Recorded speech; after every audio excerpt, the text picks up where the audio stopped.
mga katik vloggers, mga subscribers, bago at luma, mga supporters, mga dumaan, dumalaw at bumisita sa channel, lahat ng mga viewers, secret viewers at silent viewers, magandang araw. So bibigyan ko kayo ng review dito sa nabili nating soldering iron tsaka soldering lead sa online, 80 watts to. At pag ginamit mo, okay din naman. Talagang mainit siya, 80 watts, So, ang hindi ko lang maintindihan dito, araw-araw akong naghihigpit dito sa kanyang thread.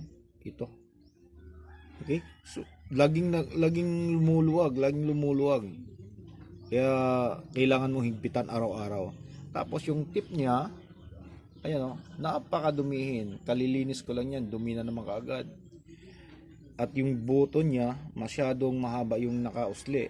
Kaya, sa paggamit mo hindi mo nababantayan, napindot na pala, walang problema kung tumaas dito.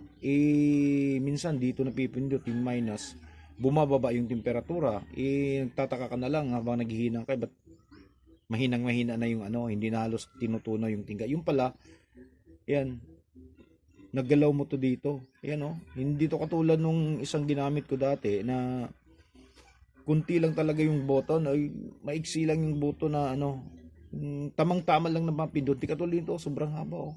Sa bagay, mura lang kasi 200 mahigit lang. Pero pag ito sinabing 80 watts, talagang hindi ako namumroblema. May ginagawa ko ditong malaking ito naman yung magiging sa sunod video natin, malaking inverter welding. So wala akong problema, talagang mainit na mainit siya. Ito lang yung madalas lumuwag yung thread, dumihin yung tip. Tapos ito, ayan. So ito pa, meron pa pala isa. So ngayon naka Fahrenheit yan. Ayan naka F. Okay? Naka F siya.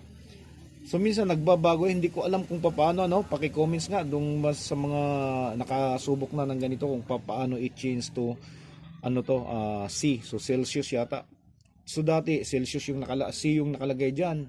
So ngayon, ayan, naka F, naka Fahrenheit siya. So 932 yung pinaka full niya. Doon sa Celsius parang 500 yata. Ayun siya. Kung bababain natin, ganyan siya, bumababa yan. Yan yung full niya.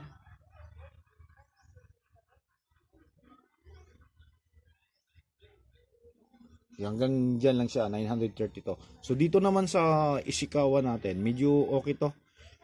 Ilang beses din tayong nakabili online na magaganda yung brand na nabili natin, pero yung performance pangit.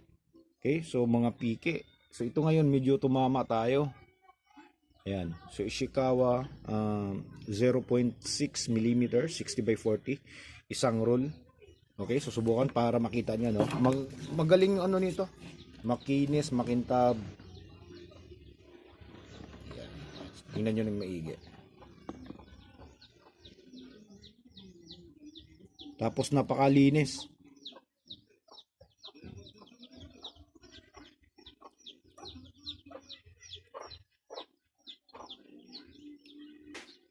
Ayan kahit na dumihin yung tip ng soldering iron natin, malinis pa rin yung niya.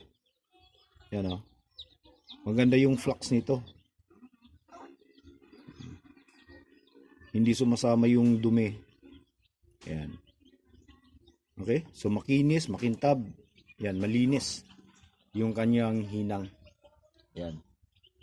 Okay, so ito na lang muna tayo, So maraming salamat at advance Happy New Year sa lahat. So, God bless and bye-bye.